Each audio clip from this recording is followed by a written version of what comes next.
안녕하세요 어르신 여러분. 시립문산노인종합복지관 어르신들의 건강지킴이 김서희 간호사입니다. 반갑습니다. 이제 날이 점점 따뜻해지면서 우리 어르신들께서 바깥 활동을 많이 하실 수 있게 됐는데요. 좀 주의하실 점은 요새처럼 일교차가 심한 이런 때에는 혈관이 수축되거나 혈압 변동이 심할 수 있기 때문에 뇌졸중 발생에 유의하셔야 됩니다. 그래서 오늘은 서울 아산병원 가정의학과 전문의 선생님의 뇌졸중 예방에 대한 강의를 준비해 보았습니다.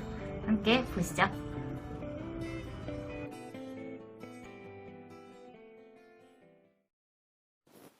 안녕하세요. 저는 서울 아산병원 사회복지팀에 근무하는 가정의학과 전문의 전성훈이라고 합니다. 우리가 여러 번 만나서 강의를 했는데 지금 코로나 때문에 얼굴을 마주하지 못하고 이렇게 강의를 하게 됐습니다. 코로나 사태가 빨리 지나가서 다시 만나서 얼굴을 맞대고 강의할 수 있는 날이 빨리 왔으면 좋겠습니다. 오늘 제가 말씀드리려고 하는 주제는 뇌졸중의 예방에 대해서 말씀드리려고 합니다. 뇌졸중의 예방에 대해서 강의 목표를 말씀드리면 첫 번째로 뇌졸중의 증상을 인지해 주시면 좋겠어요. 그래서 환자가 생기면 즉시 병원으로 왔으면 좋겠고, 뇌졸중의 예방을 위해서 약을 잘 챙겨 먹고 꾸준한 운동, 적절한 신사를 실천해야 합니다. 뇌졸중의 증상이 잘 알아주시는 것이 제일 중요하다고 말씀드릴 수 있겠습니다. 먼저 뇌졸중을 분류해 보면 두 가지로 나눌 수 있는데, 혈관이 막히는 허혈성 뇌졸중, 뇌경색이라고 하는 것과 출혈성 뇌졸중, 뇌 안에 있는 혈관이 터져서 생기는 문제가 생길 수 있습니다. 먼저 허혈성 뇌졸중을 보면 혈관 자체가 막히는 동맥경화성 혈전 뇌졸중이라고 하는 게 있고요. 이게 가장 많고요. 심장성 색전 뇌졸중이라고 하는 건 심장에서 피딱지가 생긴 것이 머리까지 올라와서 머리에 있는 혈관을 막히는 그런 문제가 생길 수 있기 때문에 실제로는 이걸 예방하기 위해서는 심장에 있는 병을 치료해야 되고요. 열광성 뇌졸중이라고 하는 건 증상이 없는데 건강검진 등을 통해서 조그만 혈관이 막혔던 흔적이 있거나 그런 것들을 말씀드릴 수 있는 거고요. 출혈성 뇌졸중은 뇌실치 출혈, 거미막하 출혈로 나눌 수 있습니다.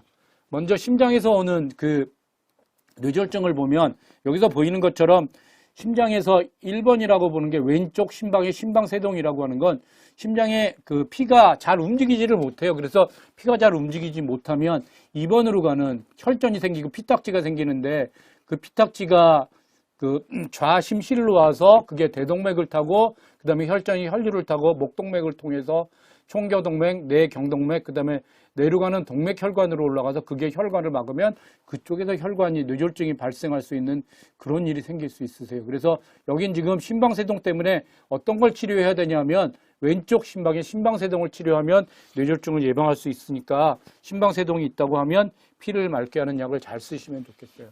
뇌출혈에 대해서 말씀드리면 뇌실질출혈이라고 하는 건 지금 빨갛게 보이는 저런 것들이 고혈압 등으로 인해서 뇌 자체에 있는 혈관이 터져서 빨갛게 보이는 것들인데 이거는 전형적인 뇌졸중의 증상이 보이세요. 말씀을 잘 못하신다거나 편측마비가 있다거나 그 밑에 보이는 거미막하 출혈이라고 하는 건 뭐냐면 가운데 보시면 한쪽에 볼록 튀어나온 게 보실 거예요.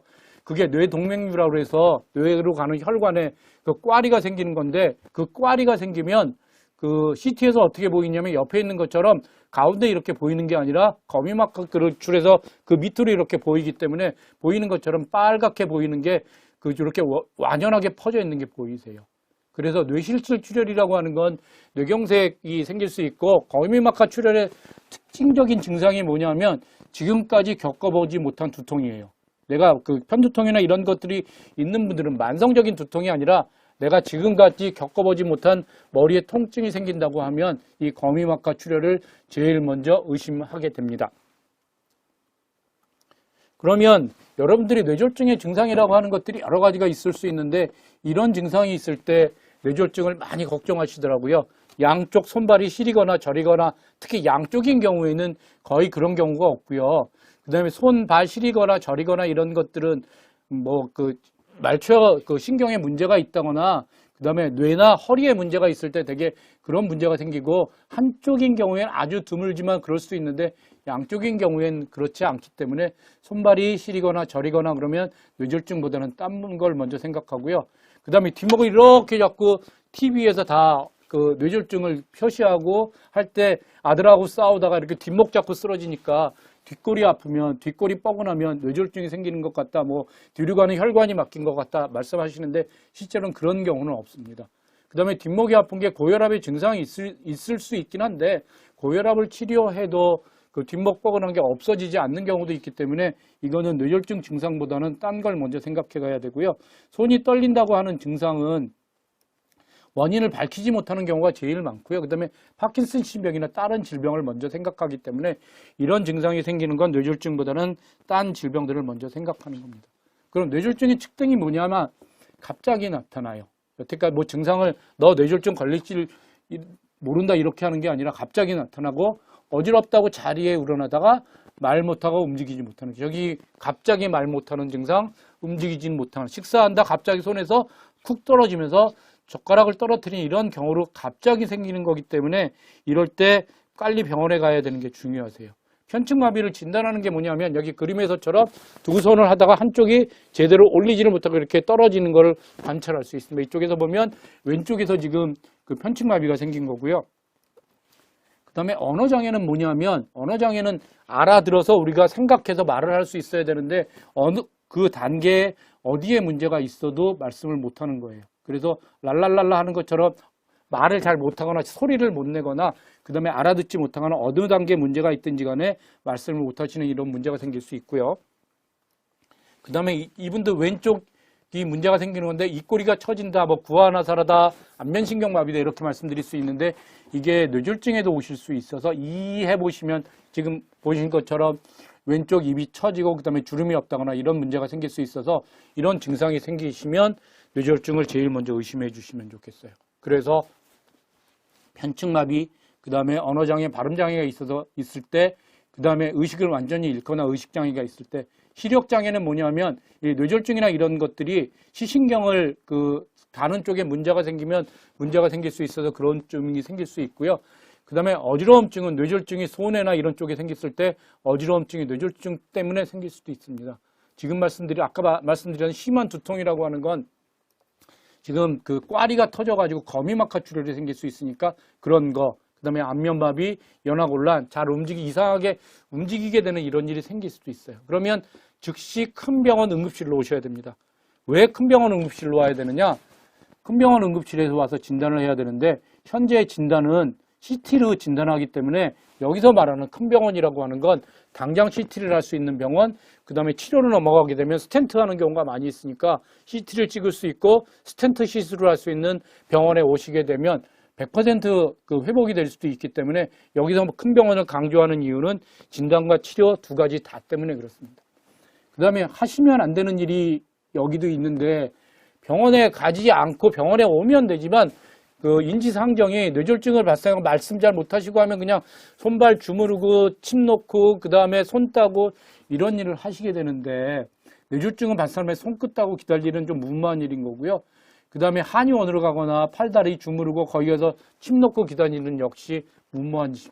한의원을 나중에 그 한방병원이나 이런 것들을 재활치료 때는 가실 수 있지만 지금 한의원에 갔다가 그 시기를 높이면 100% 회복할 수 있는 시기를 놓치는 것 때문에 굉장히 위험한 거고요. 그 다음에 의식장애가 없어서 깨지 못하는 환자한테 물을 먹이거나 우황청심환을 먹이는 일을 하시면 안 됩니다. 이거는 이유가 뭐냐면 여러분들이 살에 걸리는 게 굉장히 기도가 예민해서 이렇게 이것들을 기침하게 되는 건데 의식장애가 와서 그런 기도 반응이 없어지면 기도 쪽으로 물이나 이런 것들이 들어가면 흡입성 폐렴이 생길 수 있어서 이것 때문에 더 문제가 될 수 있어서 의식장애가 있는 환자한테 물, 우황청심환을 먹이는 일을 하지 않으셔야 됩니다. 그래서 뇌졸중이 의심되면 무조건 병원에 가신다고 이해해 주시면 좋겠습니다. 아까 제가 전조 증상이 없다고 그랬는데 아주 드물지만 있는 경우가 있어요. 이건 뭐냐면 뇌졸중이 이렇게 이상하게 됐는데 한두 시간 후에 저절로 회복되는 경우가 있어요. 이건 뇌졸중 전조 증상일 수 있고 그 다음에 48시간 이내에 재발하면 다시 풀리지 않을 수도 있으니까 힘이 돌아왔다고 안심하시면 안 되고요. 이런 경우에도 즉시 병원으로 와서 문제가 있는 건 아닌지 확인해 보시도록 이렇게 해주셔야 될 것 같습니다. 그럼 뇌졸중의 진단은 뭐냐? 아까 말씀드렸던 것처럼 CT 이런 것들을 할 수 있습니다. CT하고 MRI하고 차이는 뭐냐면 CT는 방사선을 이용해서 하는 거고 MRI는 그 자기장을 이용해서 하는 건데 MRI가 CT보다는 조금씩 다르긴 하지만 대개는 MRI가 좀 더 좋은 영상을 볼 수 있으니까 의사들 입장에서는 좀 더 MRI를 찍으려고 노력합니다. 오해하시는 분들은 MRI는 비싸고 CT는 싸니까 뭐 그런 것 때문에 MRI 찍는다고 하는데 우리 의사들이 MRI를 선호하는 이유는 좀 더 좋은 영상을 찍을 수 있어서 그런 거고요. CT는 아주 빨리 찍는 데 도움이 되세요. 응급실에 도착해서 이분이 뇌졸중이 의심되고 CT를 찍는 데까지 걸리는 시간이 그냥 CT만 찍는다고 하면 10분, 15분이면 찍을 수 있으세요. 그래서 CT를 찍으면 그 즉시에서 혈관이 막혔는지 아니면 뇌출혈이 됐는지 뇌출혈도 뇌실치 출혈인지 거미막하 출혈인지 구별할 수 있으니까 빨리 진단해서 어떤 치료를 할지 시행하게 됩니다. 그래서 응급실에서 빨리 시행하게 되고요. 그래서 뇌졸중의 정자는 먼저 CT 찍고 그 다음에 CT에서 문제가 생기고 어디가 문제가 있는지 확인해서 MRI 찍고 그 다음에 진단해서 치료 시작하고 그렇게 진행될 수 있는데요.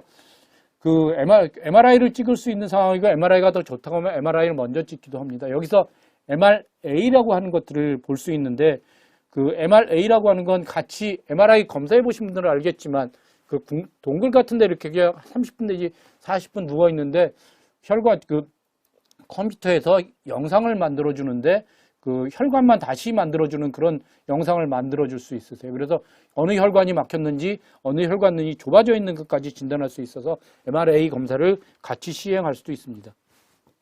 그래서 혈관이 막혔을 때 이거 혈관이 완전히 막혔을 때 혈관을 뚫기 위해서 어떤 치료를 하느냐, 혈관이 뚫어졌을 땐 약물 치료를 할 수도 있고 그 다음에 스텐트 시술을 할 수 있고 그 다음에 이렇게 시술을 하면 뇌출혈의 부작용이 있을 수도 있으세요. 그래서 경동맥 협착이 지금 빨갛게 그 동그랗게 까만색 표시가 있는데 머리로 가는 큰 혈관이 저렇게 막혀 있을 때 그 혈관이 막힌 게 보이면 저걸 경동맥 스텐트를 할 수 있는데요. 저기는 지금 동맥이라고 하는 건 우리 몸속에 아주 깊숙한 데 들어가 있어서 진단하기가 어려운데 피부하고 가장 가까운 데 있는 게 경동맥입니다. 그래서 경동맥은 진단하는데 초음파 가지고도 할 수 있어서 증상이 없으신 분들이 내 혈관 상태가 어떤지 보기 할 때 여기 있는 경동맥 검사를 할 수 있고요. 저기 보이는 것처럼 혈관이 막히면 동맥혈을 뚫고 들어가서 맨 처음에는 그 혈관을 막힌 데가 어딘지 찾고 그 다음에 풍선의 혈관을 익히고 난 다음에 스텐트 시술을 할 수도 있습니다. 그 다음에 이제 뇌경색이 이게 지나가고 난 다음에는 뇌졸중 재발을 위해서 항혈증 약물 치료를 한다거나 그 다음 위험인자 관리, 고혈압, 당뇨, 고지혈증 관리를 철저하게 하도록 그렇게 해야 되고요. 뇌졸중, 합병증, 그 다음에 적극적인 재활 치료를 하도록 그렇게 권유해 드리기도 합니다. 그 다음에 피가 뇌출혈이 됐을 때는 어떤 치료를 해야 되냐면 뇌출혈이 됐을 때는 CT나 MRI로 어디에 출혈이 됐고 양은 얼만큼 되는지 수술을 할 수 있는지 할 수 없는지 그런 것들을 결정해서 약물 치료를 할지 수술할지 결정하고요. 그 다음에 이제 궤두술, 옛날에는 과거에는 물론 머리를 여는 수술을 많이 했지만 이제는 뇌 정의적 치료를 해서 그쪽에만 문제를 접근해서 치료할 수 있는 방법이 많이 생겼고요. 그 다음에 거미막하 출혈은 꽈리가 터진 거니까 뇌 동맥류를 폐쇄시키거나 수술을 고려하기도 합니다. 그 다음에 초기에 적극적인 재활 치료를 시작할 수도 있습니다. 지금 우리 병원에서 시행하는 뇌졸중이 있을 때 어떤 치료를 시행하는지 어떤 단계를 거치는지 우리 신경과에서 치료하는 것들을 쭉 한번 보시도록 그렇게 하겠습니다.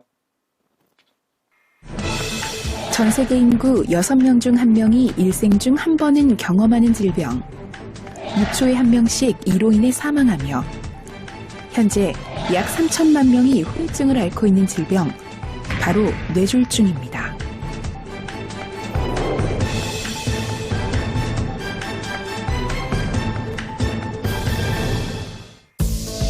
뇌졸중 증상이 나타나면 가능한 빨리 병원으로 가야 합니다.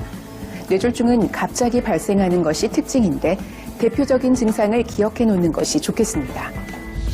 갑작스럽게 한쪽 팔다리 힘이 빠지면서 마비가 되는 증상. 갑자기 말을 하지 못하고 못 알아듣거나 발음이 어눌해지는 증상. 사물이 두 개로 보이거나 한쪽 시야가 보이지 않는 증상. 보행이 힘들거나 심하게 어지럽고 한쪽으로 쓰러지는 증상 등이 뇌졸중의 대표적인 증상들입니다. 갑자기 이런 증상을 경험하게 되면 환자들은 될 수 있는 대로 빨리 응급실을 방문해야 합니다. 뇌졸중 환자는 초기 몇 시간, 며칠 동안 여러 가지 이유로 환자의 증상이 악화됩니다. 빨리 모시고 오셔서 이렇게 악화되는 것을 방지하는 것이 필요합니다. 또한 경우에 따라서는 뇌에 막혔던 혈관을 뚫어줌으로써 환자의 증상이 급격히 좋아질 수 있습니다. 이런 치료를 할 수 있는 기회를 놓쳐서는 안 됩니다. 환자분이 의식을 잃고 쓰러져 있는 경우 혹은 구토를 해서 토사물이 기도에 남아있는 것이 의심이 되는 경우에는 구토물을 제거해주고 호흡을 안정시켜주는 것이 매우 중요합니다. 이런 호흡 조치를 해준 다음에 119로 환자를 빨리 응급실로 모시고 오셔야 합니다. 뇌졸중이 의심되는 환자가 응급실에 도착하면 우선 간단한 문진을 받은 후 혈압, 맥박 측정 및 혈액 검사를 받습니다. 이후 신경과 의사가 환자의 증상을 확인해 뇌졸중을 진단하게 됩니다. 뇌졸중에는 혈관이 막히는 뇌경색과 혈관이 터지는 뇌출혈이 있는데 둘의 치료는 많이 다릅니다. 뇌경색일 경우에는 막힌 혈관을 뚫어주는 응급치료를 고려하게 되고 뇌출혈일 경우에는 수술적 치료를 하는 수도 있습니다. 뇌경색과 뇌출혈을 구분하기 위해 우선적으로 CT 검사를 시행하고 여기서 뇌경색이 의심되면 혈관을 막은 핏덩이를 녹이는 혈전 용해제를 투여하게 됩니다. 그리고 뇌혈관 상태에 대한 자세한 확인을 위해 MRI 검사를 시행하게 됩니다. 상황에 따라서는 CT 검사를 하지 않고 MRI 검사부터 하는 경우도 있습니다. 환자의 상태에 따라 일부 환자들의 경우에는 혈관 내 시술까지 진행할 수 있습니다.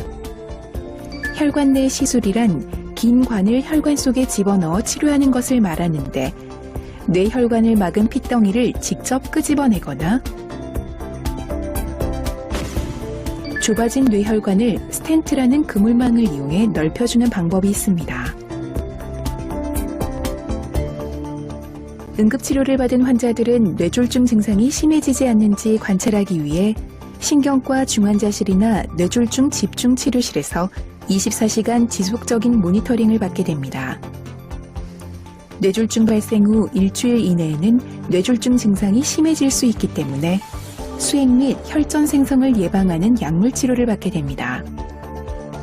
급성기 치료 후 신경학적으로 안정화된 환자들은 뇌졸중 증상이 호전될 수 있도록 재활 치료를 받게 됩니다. 일단 뇌졸중은 뇌혈관의 질환이죠. 혈관이 망가지면 생기는 질환이기 때문에 혈관을 망가뜨리는 요소, 고혈압, 당뇨, 고지혈증, 흡연 이런 것을 피하는 생활태도, 이런 걸 조절하는 생활태도를 가지시고 특히 여러분들께서 좀 평상시에 싱겁게 드시고 규칙적인 운동을 하시고 적당한 체중을 유지하시고 또 담배를 피우지 않는 이런 건강한 생활태도를 통해서 이러한 위험인자를 피하고 뇌졸중에 걸리지 않는 그런 생활태도를 갖는 것이 아주 중요하죠. 두 번째로 평상시에 뇌졸중의 중요한 증세를 이해하시고 예를 들어서 갑작스럽게 반신마비가 왔거나 언어장애가 왔거나 본인이 그렇든 옆에 사람이 그렇든 언제든지 빨리 대형 병원에 오셔서 즉각적으로 치료를 받으셔야 합니다. 혈전을 녹이는, 즉 혈관을 뚫어버리는 치료가 가장 중요한데 이것은 불과 몇 시간 이내에 이루어져야 효과가 있고 후유증이 없기 때문에 최대한 빨리 대형 병원에 와서 효과적으로 치료를 받아서 뇌졸중을 잘 치료하셔야 하겠습니다.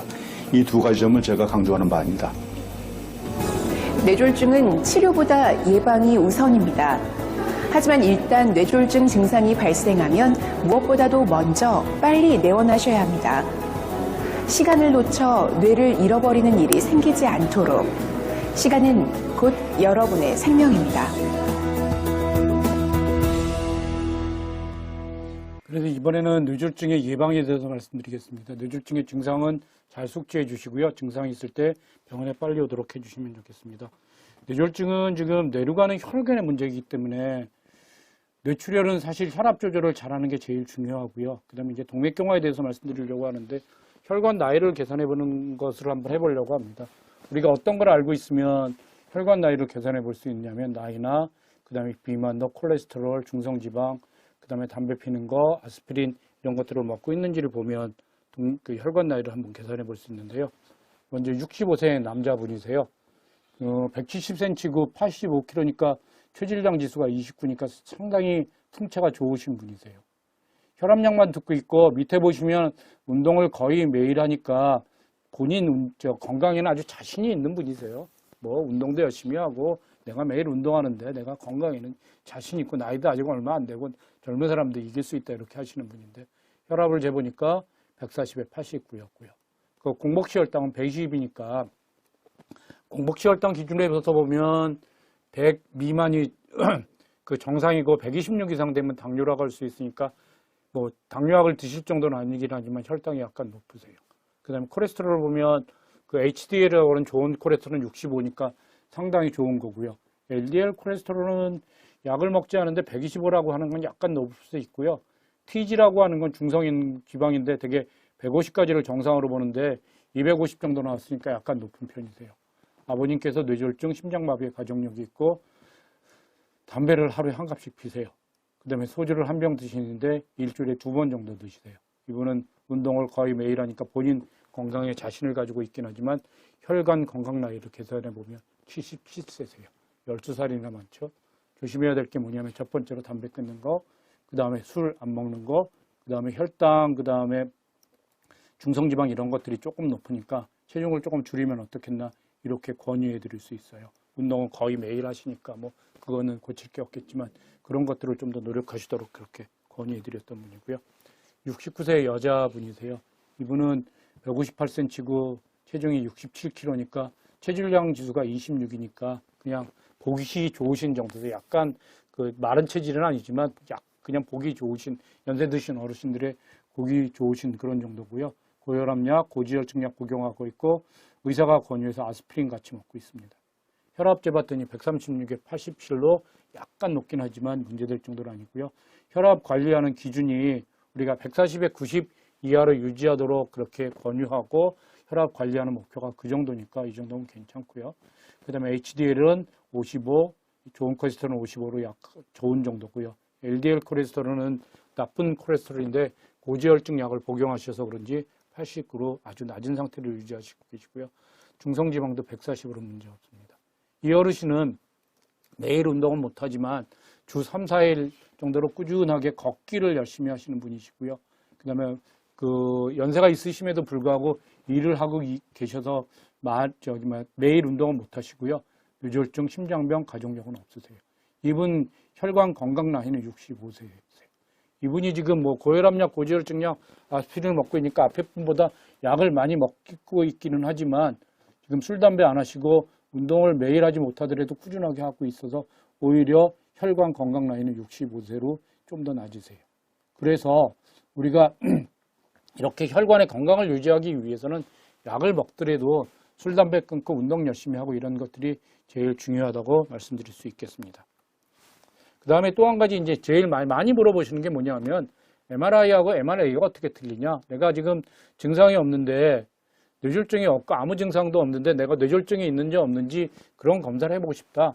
그 다음에 그 서울 아산병원이나 서울대병원 뭐 이런 데처럼 그 뇌정밀 건강검진단이라는 게 있는데 그런 데 가면 어떤 검사를 하느냐 이런 걸 많이 물어보세요.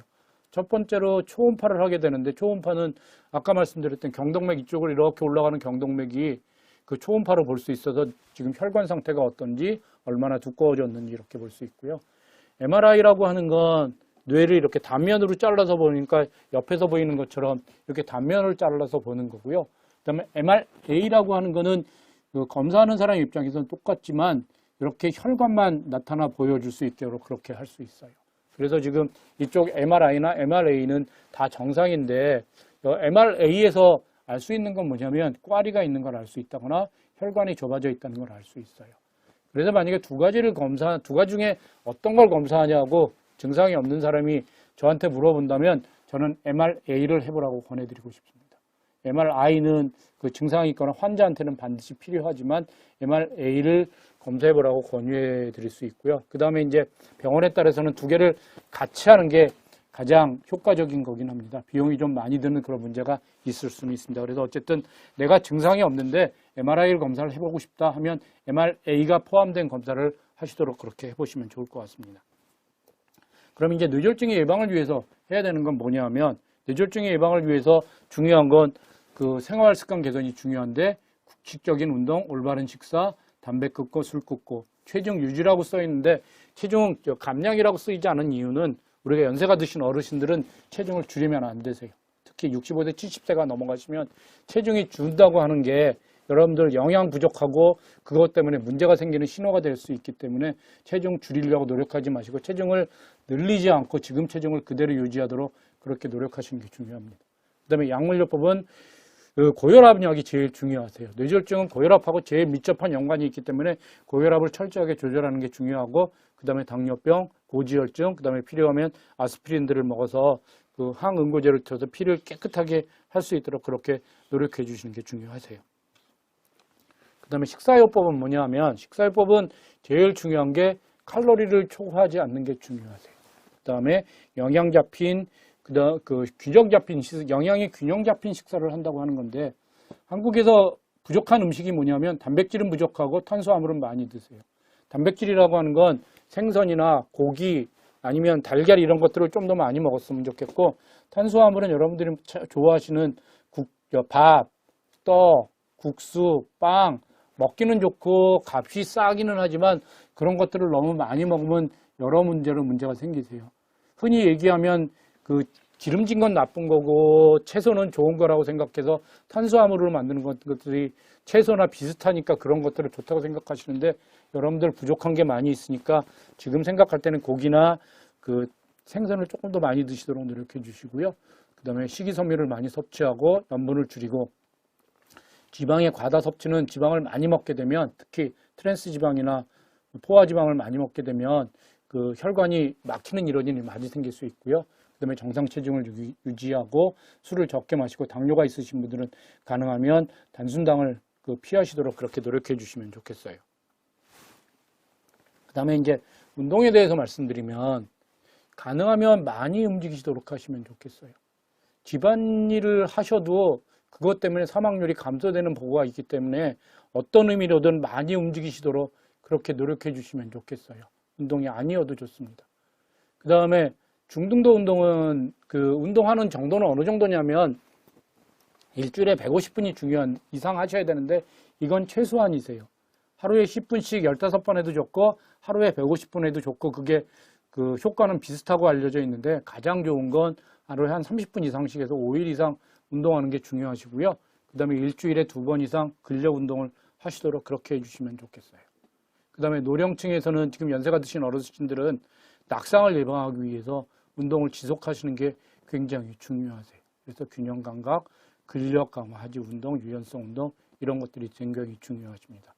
그래서 뇌졸중 예방을 위해서는 동맥경화가 생기지 않도록 노력해 주시면 좋겠고 동맥경화에서 생기는 그런 혈관이 막히는 그런 증상들이 문제가 되지 않도록 그렇게 노력해 주시면 좋겠어요. 오늘 제가 비유적으로 말씀드리려고 하는 건 뭐냐면 제가 당뇨병, 그 다음에 고혈압, 고지혈증을 여러 번 강조해 드렸는데 우리가 인생을 88도로에 그 운전하면서 가는 거라고 비유한다고 하면 교통사고가 안 나는 게 제일 중요하세요. 그러면 지금 당뇨병, 그 다음에 고혈압, 고지혈증, 그 다음에 교통사고 나가는 거를 그 뇌졸중이 걸리거나 하면 혈관이 막히는 아니면 그 심장으로 가는 심근경색이라고 해서 동맥경화 때문에 혈관이 완전히 막히는 거라고 한다면 제일 중요한 게 뭐냐면 1번이 당뇨병이세요. 당뇨병은 뭐라고 비유할 수 있냐면 브레이크가 고장나는 거예요. 브레이크가 고장나면 큰 사고가 날 가능성이 많고 실제로 뭐 언덕이나 내려갈 때 이런 생기가 생기면 그래서 당뇨병을 철저하게 조절하는 게 1번. 두 번째는 뭐냐면 혈압 조절이 중요하세요. 혈압 조절은 뭐라고 비유할 수 있냐면 올림픽 도로를 80km로 달리면 별 문제 없으세요. 근데 100km로 달리면 교통사고 날 확률이 많아지잖아요. 아래 혈압이라고 생각했을 때 120에 80, 이 정도 80에서는 문제가 없지만 90, 100이 되면 그 아주 심한 문제가 생기실 수도 있으세요. 그래서 혈압은 낮으면 낮을수록 좋은데 우리가 그렇게 낮게 60km 이하로 그 올림픽 도로를 달리면 뒤에 있는 사람은 화가 나지만 운전하는 자신은 안전해요. 그래서 혈압은 낮을수록 좋은 거고 그래서 그 혈압이 100, 아래 혈압이 160에 100이라고 한다고 하면 비유하기는 올림픽 도로를 100km로 달리는 거예요. 100km로 달릴 때 굉장히 사고의 위험성이 많아지는 그런 문제가 생길 수 있고요. 그 다음에 고지혈증은 타이어에 바람이 빠진 거라고 말씀드릴 수 있어요. 물론 그 자체로도 큰 사고가 일어날 수도 있지만 고지혈증은 잘 관리하면 볼 수 있는 게 고지혈증이 비교적 약물 치료에 잘 들어서 약만 잘 드시면 크게 문제 없다고 그렇게 말씀드릴 수 있으세요. 그래서 그렇게 잘 관리했으면 좋겠고 지금 말씀드렸던 것처럼 고혈압, 그 다음에 당뇨, 고지혈증 중에서 당뇨가 제일 관리를 철저하게 하셨으면 좋겠고 그 다음에 고혈압 관리, 그 다음에 고지혈증 관리 이렇게 잘 하시도록 그렇게 하시면 좋겠습니다. 그 다음에 이제 마지막으로 그 뇌졸중에 대해서만 다시 한번 강조해서 말씀드리면 우리가 증상을 잘 알았으면 좋겠고 그 증상이라고 하는 건 편측마비, 말을 잘 못하거나 안면신경이 있거나 어지러움증이 있거나 갑자기 머리가 너무 아프거나 이런 일이 생겼을 때 CT를 찍을 수 있는 병원에 와서 진단을 해서 뭐 수술을 하든 아니면 혈관이 막힌 거면 스텐트 시술을 하든 그렇게 해서 100% 치료해서 특히 스텐트 시술 같은 거에서 막혔던 혈관을 뚫어주면 있던 증상이 완벽하게 없어질 수 있는 그런 치료를 할 수 있기 때문에 그런 기회를 놓치지 않도록 노력해 주시고 증상이 없으신 분들은 그 식사나 운동 열심히 하시고 약 잘 드셔서 그 뇌졸중이 생기지 않도록 잘 관리해 주시면 좋겠습니다. 경청해 주셔서 감사합니다. 강의 잘 들으셨어요? 어떻게 도움이 좀 되셨나요? 자, 여기서 복습하는 의미에서 제가 OX 퀴즈를 하나 내도록 하겠습니다. 개인이 빠지는 증상이 있다가 괜찮아지면은 병원에 갈 필요가 있다, 없다. 있다, 없다. 밑에 댓글로 정답을 맞춰주신 어르신께는 선물이 빠바방 갑니다. 우리 복지관 회원 어르신들 뇌졸중 예방수칙 잘 숙지하시고 건강한 봄을 맞이하시길 응원합니다.